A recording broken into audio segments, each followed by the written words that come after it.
Now I am going to start Anglo-Mysore rivalry, the second Anglo-Mysore War. రెండవ ఆంగ్లో-మైసూర్ యుద్ధం గురించి మనం చర్చించుకుంటున్నాం.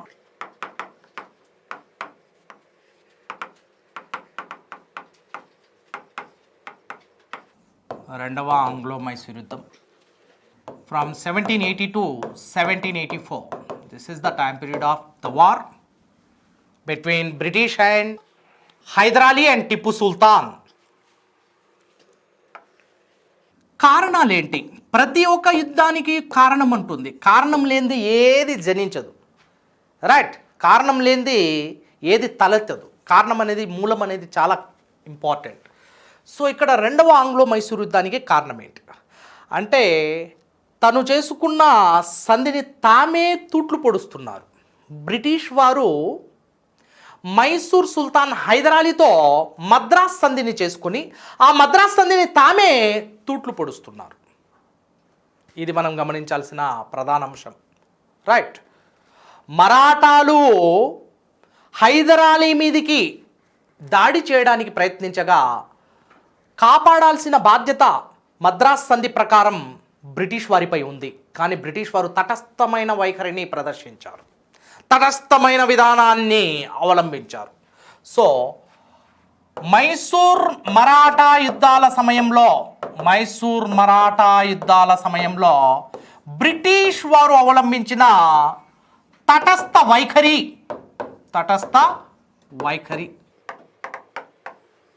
So the neutral approach of the British in the Mysore Maratha rivalry was one of the violation of the Treaty of Madras.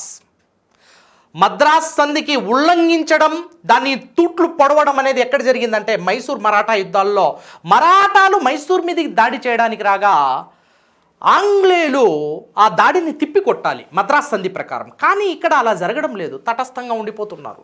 అంటే ఇటు మరాఠాలకు అటు మైసూర్కి ఎవరికి మద్దతు ఇవ్వకుండా తటస్థ వైఖరిని అవలంబించడం మద్రాస్ సంధి ఉల్లంఘనకు కారణమవుతుంది. అంతేకాకుండా రెండవది, హైదరాలీ లేదా మైసూర్ సుల్తాన్ల యొక్క అధీనంలో ఉన్న మాహే అనే స్థావరాన్ని, కేరళలో ఉంటుంది ఇది, కేరళలో మాహే అనే స్థావరం. రైట్? ఇది ఫ్రెంచ్ వారి యొక్క ప్రధాన వర్తక స్థావరంగా కూడా చెప్పుకోవచ్చు. ఫ్రెంచ్ వారి యొక్క వర్తక స్థావరం కేరళలో మాహే, మరి తమిళనాడులో కరైకల్ అనే వర్తక స్థావరాలు ఉన్నాయి. ఈ మాహే ఫ్రెంచ్ వారికి హైదరాలీకి మధ్య మంచి సంబంధాలు ఉన్నాయమ్మా. ఫ్రెంచ్ వారికి హైదరాలీకి మధ్య మంచి సంబంధాలు ఉన్నాయి. హైదరాలీ టిప్పు సుల్తాన్ బ్రిటిష్ వారితో పోరాడుతున్నారంటే కారణం ఏంటంటే ఫ్రెంచ్ వారు తమ యొక్క సైన్యాన్ని అప్పగిస్తున్నారు. రెండవది, ఫ్రెంచ్ వారికి బ్రిటిష్ వారికి శత్రుత్వం ఉండడం వల్ల ఫ్రెంచ్ వారు సహజ సిద్ధంగా బ్రిటిష్ వారి యొక్క శత్రువులైన హైదరాలీ టిప్పు సుల్తాన్కి సహకరించాలి. రైట్? ఆ క్రమంలో ఫ్రెంచ్ వారి యొక్క స్థావరం అంటే అది హైదరాలీ యొక్క స్థావరంగా మనం పరిగణించాలి. ఆ కేరళ ప్రాంతంలో ఉన్న మాహే స్థావరాన్ని బ్రిటిష్ వారు ఆక్రమించారు. గమనించండి, ఇక్కడ మద్రాస్ సంధి ప్రకారం బ్రిటిష్ వారు హైదరాలీకి, మైసూర్ సామ్రాజ్యానికి రక్షణగా రక్షకుడి యొక్క బాధ్యతను స్వీకరించాలి. రక్షకుడి యొక్క బాధ్యతను తీసుకుని దాన్ని పూర్తి స్థాయిగా పటిష్టంగా దాన్ని అమలు చేయాలి. కానీ ఇక్కడ బ్రిటిష్ వారు అలా అమలు చేయడం లేదు. హైదరాలీ యొక్క స్థావరాన్నే ఆక్రమిస్తున్నారు. చూడండి, మద్రాస్ సంధిని ఉల్లంఘిస్తున్నట్టు లెక్క. హైదరాలీతో మంచి సంబంధాలను కలిగి ఉండాలి. హైదరాలీపై ఎవరైనా దాడికి వస్తే దాన్ని తిప్పికొట్టాలి. హైదరాలీ యొక్క రాజ్యాన్ని సంరక్షించాలి మద్రాస్ సంధి ప్రకారం. కానీ అలా జరగడం లేదు. హైదరాలీ యొక్క కీలకమైన స్థావరం ఫ్రెంచ్ వారి యొక్క స్థావరంగా కొనసాగుతున్న ఈ మాహే స్థావరాన్ని, కేరళలో ఉన్న ఈ స్థావరాన్ని బ్రిటిష్ వారు ఆక్రమించారు. This is the main factor that responsible for the second ఆంగ్లో-మైసూర్ war and this triggered the war. ఇక వెంటనే హైదరాలీ ఏం చేశాడు? మాహే స్థావరంలో ఉన్న ఫ్రెంచ్ సైన్యాన్ని తీసుకొని ఫ్రెంచ్ యొక్క సహాయంతో బ్రిటిష్ వారితో పోరాడడం మొదలుపెట్టాడు. ఆ విధంగా పోరాటం అనేది ప్రారంభమైంది. మొదటి దశ నుంచి కల్నల్ బెయిలీని నిర్బంధించేశాడు. హైదరాలీ కల్నల్ బెయిలీ అనే బ్రిటిష్ అధికారిని సైనికాధికారిని నిర్బంధించేశాడు. So Colonel Bailey was captured as a captive by Hyder Ali, and many British soldiers were captured as captives by Hyder Ali. In the initial stage, Hyder Ali scored upper hand over the British. Colonel బెయిలీని ఓడించి అతన్ని నిర్బంధించేశాడు. ఆ కాలంలో Warren Hastings governor జనరల్గా ఉన్నాడు. Warren Hastings యొక్క నియంతృత్వంలోనే, అతడి యొక్క నేతృత్వంలోనే, అతడి యొక్క పర్యవేక్షణలోనే యుద్ధం సాగుతుంది. రెండవ ఆంగ్లో మైసూర్ యుద్ధం. మొదటిది కూడా అలాగే సాగింది. కానీ వారెన్ హేస్టింగ్ రెండవ ఆంగ్లో మైసూర్ యుద్ధం సమయంలో గవర్నర్ జనరల్ ఆఫ్ బెంగాల్గా పదవి బాధ్యతలు స్వీకరించి పనిచేస్తున్నాడు. రైట్. కల్నల్ బెయిలీ అనే అధికారిని హైదర్ అలీ ఓడించి నిర్బంధించడం జరిగింది. వరుసగా హైదర్ అలీ ఈ యుద్ధాల్లో విజయాన్ని సాధించి చివరికి colonel బ్రెయిత్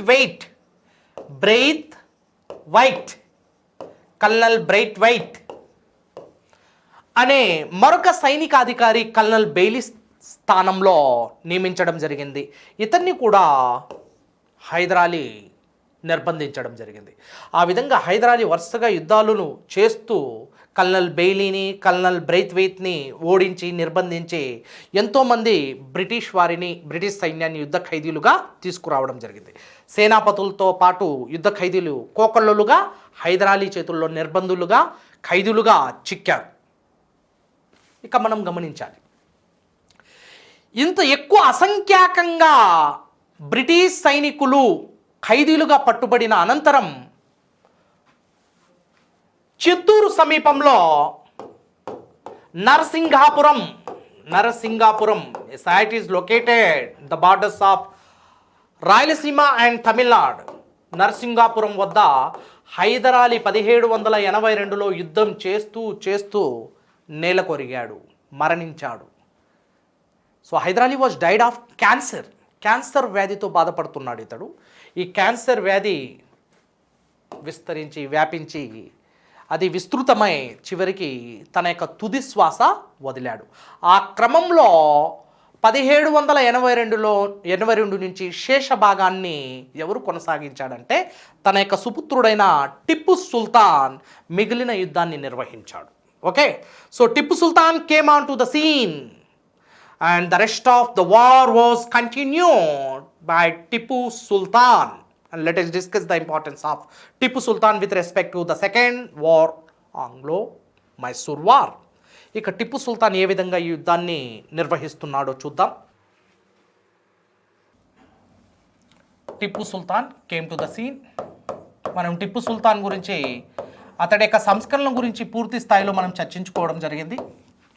So Tipu Sultan continued the war soon after the death of his father in the year 1782, and the war was continued till 1784. అయితే ఇక్కడ టిప్పు సుల్తాన్ కోయంబత్తూర్ ప్రాంతంలో,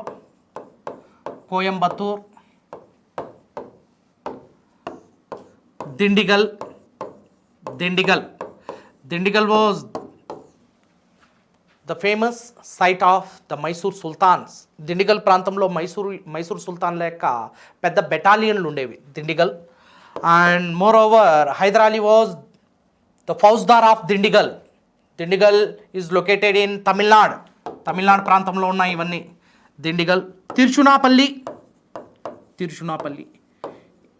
కోయంబత్తూర్, దిండిగల్, తిరుచునాపల్లి ఈ ప్రాంతాల్లో వరుసగా యుద్ధాలు జరుగుతున్నాయి. ఈ వరుస యుద్ధాల్లో టిప్పు సుల్తాన్ పాక్షికంగా ఓటమి పాలవుతున్నాడు. రైట్. టిప్పు సుల్తాన్ బ్రిటిష్ సైన్యం చేతుల్లో పాక్షికంగా ఓటమి పాలై చివరికి మంగళూరు వద్ద ఒక సంధిని చేసుకోవడం జరిగింది. Mangalore, the treaty of Mangalore. The second Anglo-Mysore was came to an end with a truce called Treaty of Mangalore in the year 1784. So this is the hallowed truce, no loss no gain. అంటే British వారికి నష్టం లేదు, టిప్పు సుల్తాన్ అంటే మైసూర్ సుల్తాన్కి కూడా పెద్దగా నష్టం లేదు. Hollow ట్రూస్ అంటే దీని ప్రకారం యథాస్థితి వడంబడికను అవలంబించాలి, అంటే శాంతి సంయమనాన్ని పాటించాలి. నంబర్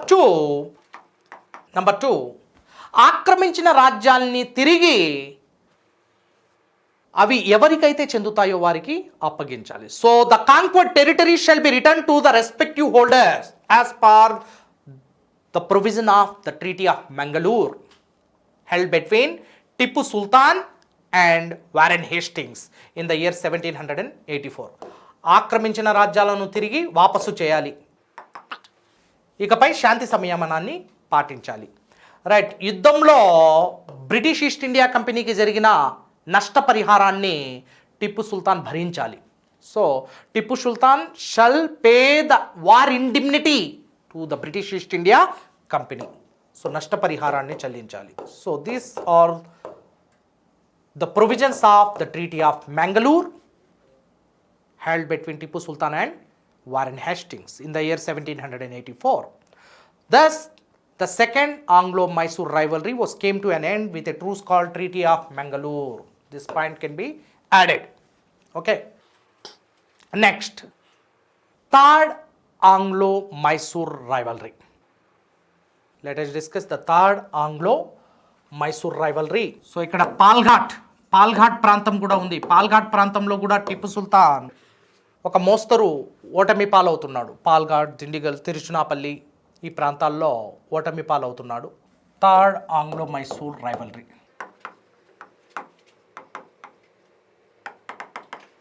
సో థర్డ్ ఆంగ్లో-మైసూర్, మూడవ ఆంగ్లో-మైసూర్ యుద్ధం 1790 నుంచి 92 వరకు సాగింది. And the Governor General at the time of the Third Anglo-Mysore War was Cornwallis governor జనరల్గా పదవి బాధ్యతలను స్వీకరించాడు. రైట్, రెండవ గవర్నర్ జనరల్ ఆఫ్ బెంగాల్గా పదవి బాధ్యతలు స్వీకరించాడు వారెన్ హేస్టింగ్ అనంతరం. ఈ కార్న్వాలిస్ గవర్నర్ జనరల్గా ఉన్నప్పుడు మూడవ ఆంగ్లో-మైసూర్ యుద్ధం జరుగుతుంది. Cornwallis versus Tipu Sultan. Now listen to me carefully. Cause of this war: Tipu Sultan's conquest of Travancore. Tipu Sultan సైన్యం కేరళలోని తీర ప్రాంతమైన ట్రావెన్కోర్ ప్రాంతంపై దాడి చేసి బ్రిటిష్ వారి యొక్క స్థావరమైన ట్రావెన్కోర్ని ఆక్రమించడం మూడవ ఆంగ్లో-మైసూర్ యుద్ధానికి దారితీస్తోంది. ట్రావెన్కోర్ని టిప్పు సుల్తాన్ ఆక్రమించడం మూడవ ఆంగ్లో-మైసూర్ యుద్ధానికి దారితీస్తోంది. And let us discuss the importance of this third Anglo-Mysore War and the course of war. యుద్ధ గమనాన్ని మనం గుర్తించాలి ఇక్కడ. సో ఇక ఆంగ్లేయులు ఏం చేశారు, చాలా తెలివిగా టిప్పు సుల్తాన్ లేదా మైసూర్ యొక్క శత్రు రాజ్యాలైన మరాఠాలను, నిజాంలను తమ యొక్క వశం చేసుకొని ఒక కూటమిగా ఏర్పడ్డారు. ఏ ఆంగ్లో-మైసూర్ యుద్ధంలో మరాఠాలు, నిజాంలు, బ్రిటిష్ వారు ఒక కూటమిగా ఏర్పడ్డారు అంటే మూడవ ఆంగ్లో-మైసూర్ యుద్ధంలో. ఇక్కడ మరాఠాలు plus నిజాంలు plus British. The time the governor general of Bengal was Cornwallis. They formed an association or a confederation against the interest of Tipu సుల్తాన్కి వ్యతిరేకంగా ఒక బలమైన సమాఖ్యను ఏర్పాటు చేశారు. ఒక బలమైన అసోసియేషన్ అంటే ఒక పెద్ద కూటమిని ఏర్పాటు చేశారు. Strong confederation formed against Tipu Sultan in the third ఆంగ్లో-మైసూర్ rivalry. ఇక ఈ యుద్ధంలో దిండిగల్, కోయంబత్తూర్ ప్రాంతంలో వరుసగా ఓటం పాలవుతున్నాడు. ఇక శ్రీరంగపట్నం ప్రాంతంలో కూడా పాక్షికంగా టిప్పు సుల్తాన్ ఓడిపోతున్నాడు. కారణం ఏంటంటే ఒకవైపు బ్రిటిష్ సైన్యం, ఇంకొక వైపు మరాఠా సైన్యం, మరొక వైపు నిజాం సైన్యం టిప్పు సుల్తాన్ యొక్క మైసూర్ రాజ్యాన్ని చుట్టుముట్టాయి. So the confederation force besieged from the four cardinal directions of the Mysore Empire, and the result, Tipu Sultan was partially defeated. So Dindigal in the Battle of Coimbatore, Tipu Sultan was defeated in the hands of Meadows, Colonel Meadows. Meadows అనే సైనికాధికారి సేనాపతి చేతుల్లో టిప్పు సుల్తాన్ పాక్షికంగా ఓటమి పాలు కావడం, అనంతరం Harris colonel read అనే సేనాపతి చేతుల్లో గుర్రంకొండ ప్రాంతంలో జరిగిన యుద్ధంలో ఓటమిని చవి చూశాడు టిప్పు సుల్తాన్. సో ఈ విధంగా పలు ప్రాంతాల్లో టిప్పు సుల్తాన్ ఓటమి పాలై తీవ్రంగా అవమానించబడ్డాడు. ఆ క్రమంలోనే దిండిగల్, కోయంబత్తూర్, అదేవిధంగా గుర్రంకొండ ప్రాంతాల్లో ఓటమి పాలు కావడం, ఒకవైపు మెడోస్ చేతుల్లో ఓటమి పాలై మరొక వైపు టిప్పు సుల్తాన్ కల్నల్ రీడ్ చేతుల్లో ఓటమి పాలవుతున్నాడు. చివరికి ఓటమి తప్పదు అని గ్రహించిన టిప్పు సుల్తాన్ ఒక సంధిని చేసుకుంటున్నాడు. కారన్ వాలిస్తో 1792లో శ్రీరంగపట్నం వద్ద సంధిని చేసుకున్నాడు. The treaty of Srirangapatnam is very important. The third Anglo-Mysore rivalry came to an end with a truce called the Treaty of Srirangampatanam. ఈ శ్రీరంగపట్నం సంధిలో కొన్ని ప్రధాన అంశాలు ఉన్నాయి, very very important. And this treaty is the humiliation treaty for the Tipu Sultan. Though Tipu Sultan was not a coward, he was a great warrior, ferocious man and a formidable enemy to the British. He never liked to stand before the British by folding his hands. He was not a man of cowardice. Even though he should accept the treaty, which is exclusively humiliation. అవమానించబడ్డాడు. It is the insult, great insult to the Tipu Sultan. The defeat in the third Anglo-Mysore War is a great insult. And finally, the war was concluded with a truce called Treaty of Srirangapatanam. This is also the great insult or humiliation to Tipu Sultan. Let us discuss few provisions of this treaty. ఈ సంధి యొక్క ప్రధాన అంశాలు ఏంటి? 3 కోట్ల రూపాయలు యుద్ధ నష్టపరిహారంగా Tipu Sultan English East India కంపెనీకి చెల్లించాలి. But in easy monthly installments, ఈఎంఐల రూపంలో, ఇది ఒక వెసులుబాటు ఇచ్చారు ఇక్కడ బ్రిటిష్ వారు. Right, Tipu Sultan shall be paid 3 crore rupees as war indemnity to the English East India Company in easy monthly installments. As a guarantee, the 2 sons of Tipu Sultans were taken away to Bengal. దీనికి గ్యారంటీగా మనకి ఎవరైనా bank loan ఇస్తే guarantee అడుగుతుంది, surety చాలా ఉంటాయి. ఆ విధంగా 3 కోట్ల రూపాయలు యుద్ధ నష్ట పరిహారాన్ని టిప్పు సుల్తాన్ మీద వేసి దానికి గ్యారంటీగా టిప్పు సుల్తాన్ యొక్క 2 కుమారులను ఎక్కడికి తరలిస్తుంది? బెంగాల్కి తరలిస్తుంది. గులాం అహ్మద్ మరియు Muneeruddin, the 2 sons of Tipu Sultans were taken away to Bengal till the completion of EMIs. They were under the control of English East India Company. They must surrender to the British East India Company. That was the thing. And second thing is Krishna Penna region and the territories between Krishna Penna region after the great and a massive victory over Tipu Sultan, the territories and the natural resources located between the Krishna Penna river should be given to the Nizam state, and the territories between Krishna Tungabhadra region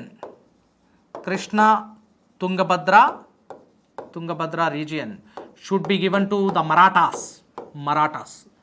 and few territories in Tamil Nadu like Dindigal, Baramahal, and 50% of Mysore Sultanate should be given to the British. See, the way that the Mysore territories were seized, were confiscated by the British East India Company, and that was the great loss to Hyder Ali, Tipu Sultan. Tipu సుల్తాన్కి ఇది ఒక పెద్ద లోటు, నష్టం. ఒకవైపు యుద్ధ నష్టపరిహారాన్ని చెల్లించడమే కాకుండా తన యొక్క ఇద్దరు కుమారుల్ని బ్రిటిష్ ఈస్ట్ ఇండియా కంపెనీ తీసుకువెళ్ళడం, రెండవది కృష్ణా పెన్నా నదుల మధ్య రాయలసీమ ప్రాంతంలో ఉన్న భూభాగాలను నిజాం స్వీకరించడం, నిజాం తీసుకువెళ్ళడం, అదేవిధంగా కృష్ణా తుంగభద్ర మధ్యనున్న భూభాగాలు, the doab area between the Krishna Tungabhadra. What is the name of the doab? Raichur. Doab means antarvedi. The land located between the two rivers is called antarvedi. రెండు నదుల మధ్యనున్న ప్రాంతాన్నే అంతర్వేది అంటాం. The land located between the two rivers. So these territories shall be ceded to the Marathas, and so many territories from the southern part of the Mysore kingdom and Tamil Nadu, like Dindigal, Baramahal, and many territories, 50%, half of the Mysore state should be given to the British, ceded to the British. This is how British scored upper hand and enjoyed the supremacy over the Mysore Sultanate. Mysore Sultanate. In fact, the Treaty of Srirangampatanam is the treaty of humiliation to Tipu Sultan, even though he was not a coward.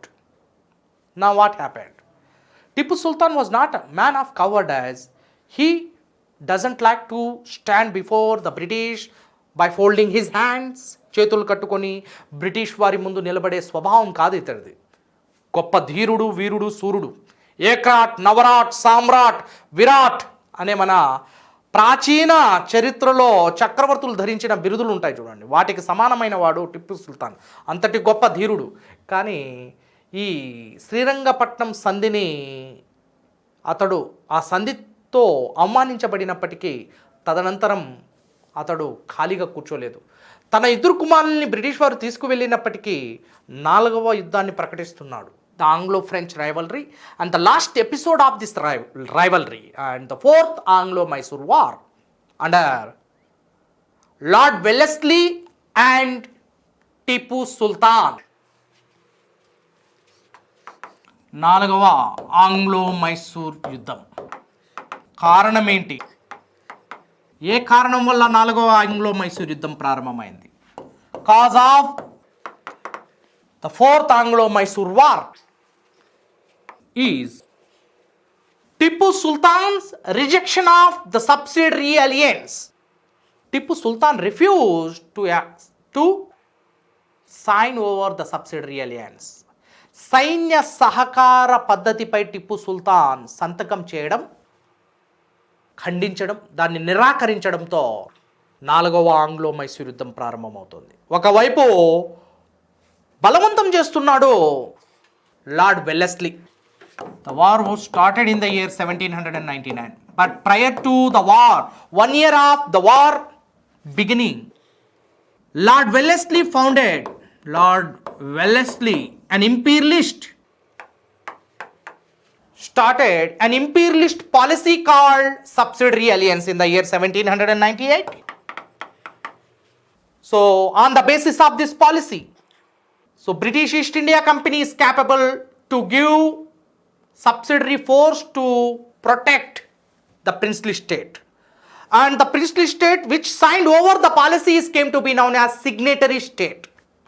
And the signatory state, in the capital of the signatory state, the entire British force should be stationed for the complete protection of the princely state or signatory state, and the entire cost of maintenance shall be paid by the signatory state, either in cash or equal revenue generating land shall be ceded to the British. So here Nizam ceded 4 districts, Kadapa, Kurnool, Anantapur and Bellary, as he was unable to pay the huge amount to maintain the entire subsidiary force. He ceded the districts, Datta Mandalalu annam. And next, a British resident would be appointed to play a key role in the effective maintenance of this subsidiary force called British Resident. And now here, Lord Wellesley forced Tipu Sultan to sign over the subsidiary alliance, as Tipu Sultan was a great threat to the British sovereign power in India. British వారి యొక్క సార్వభౌమాధికారాన్ని ప్రశ్నించే ఒకే ఒక్క పాలకుడు టిప్పు సుల్తాన్. మరియు అటువంటి British యొక్క సార్వభౌమత్వాన్ని ప్రమాదకారిగా టిప్పు సుల్తాన్ మారే అవకాశం ఉంది. కాబట్టి టిప్పు సుల్తాన్ యొక్క రాజ్యాన్ని సైన్య సహకార పద్ధతిలోకి తీసుకొస్తే మైసూర్ చుట్టూ బ్రిటిష్ యొక్క బలగాలే ఉంటాయి, బ్రిటిష్ యొక్క బలబలాలే ఉంటాయి. అప్పుడు మైసూర్ సుల్తాన్ టిప్పు సుల్తాన్ బ్రిటిష్ వారి యొక్క చేతుల్లో లొంగి ఉంటాడే తప్ప బ్రిటిష్ వారిని ఎదిరించి సాహసించే సాహసం అనేది చేయడు అంటూ లార్డ్ వెల్లెస్లీ 1798లో ప్రారంభించిన ఈ సైన్య సహకార పద్ధతిపై సంతకం చేయమని టిప్పు సుల్తాన్పై ఒక ఒత్తిడి తీసుకొస్తాడు. కానీ Tipu Sultan he was not cowardized, so he did not obey the orders of Lord Wellesley, and moreover he is ready to fight and wage a war against the British force in the year 1799. Thus the war came into the scene. Thus the war is started, and the war was officially declared between the two parties in the year 1799. The reason was, the root cause for the war was Tipu Sultan rejected the policy of subsidiary alliance outrightly. Okay, so the Tipu Sultan rejection of subsidiary alliance triggered the war in the year 1799. And here Lord Wellesley, who was the Governor General at the time of the war, Arthur Wellesley, brother of Lord Wellesley and Duke of Wellington, Arthur Wellesley, played a key role in the war, and General Harris was also one of the key member and commander-in-chief of the British force, subsidiary force. And next, Stuart,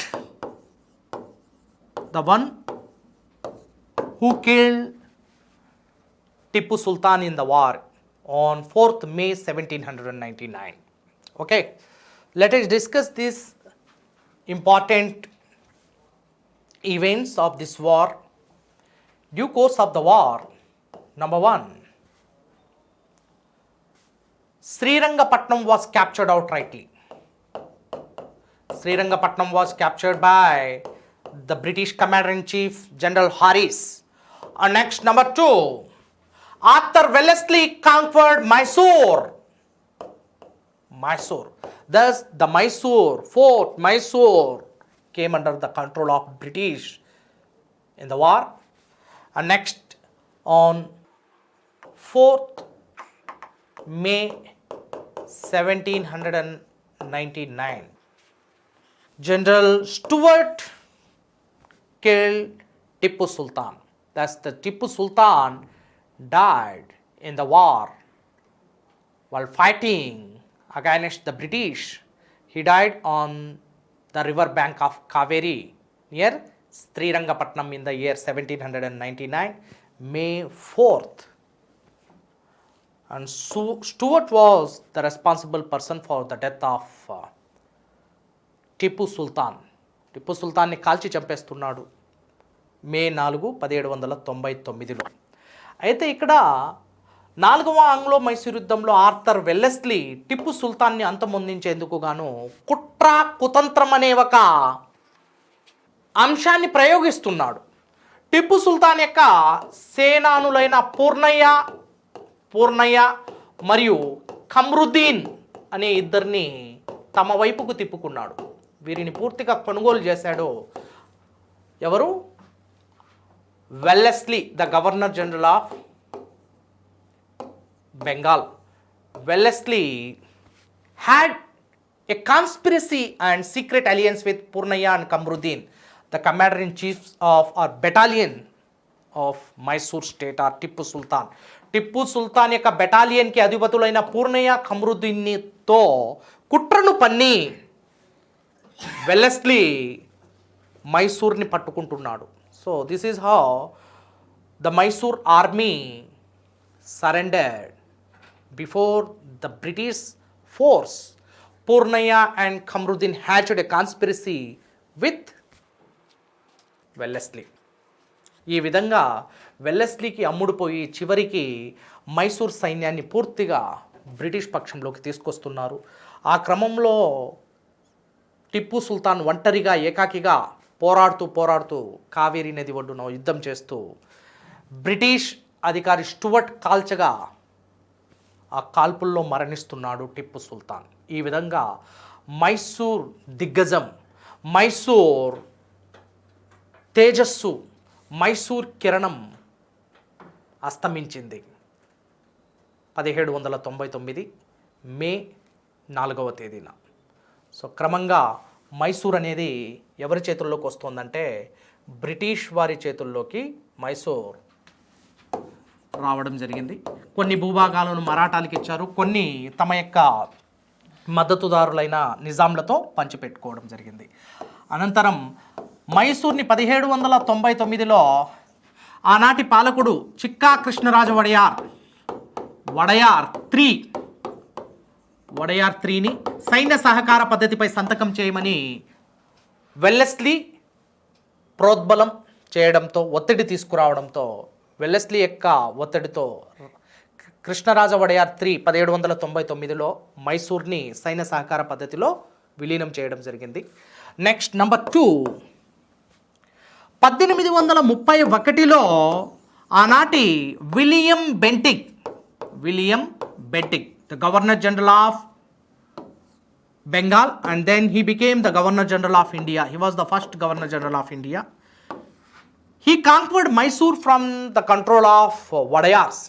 So Mysore brought under the control of British Empire. So this is how Mysore annexed to the British Empire in the year 1831 by William Bentinck.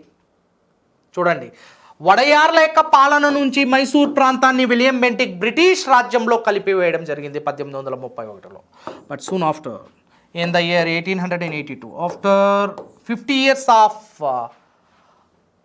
Mysore's merging with the British Empire, the liberal person and the great honest and a person who gave complete freedom to the Indian newspapers, where the Indian press enjoyed the complete freedom of expression during the time of Ripon. And this Ripon, as a liberator, he gave back this Mysore to Wadayars once again in the year 1882. వడయార్లకి ఈ విధంగా మైసూర్ని మళ్ళీ తిరిగి ఇవ్వడం జరిగింది 1882లో. Lord Ripon, this is very very important. Lord Ripon gave back to Mysore, returned to the respective holder Wadayars in the year 1882. But in the year 1947, August 15th, soon after India's independence, Jayachamraj merged Mysore with Indian Union. 1947లో వడయార్ పాలకుడు మైసూర్ రాజ్యాన్ని చామరాజ్ భారత యూనియన్లో విలీనం చేయడం జరిగింది. This is the end of Mysore. So this is how British got upper hand over Mysore. This is British conquest of Mysore. Okay, next will move to Marathas in the next episode. This is about the British conquest of Mysore and the end of Hyder Ali and Tipu Sultan. Dear all aspirants, freshers and learners, could you kindly share our videos? This is very crucial for all competitive exams, right? And very important thing, subscribe our channel Telugu One Academy.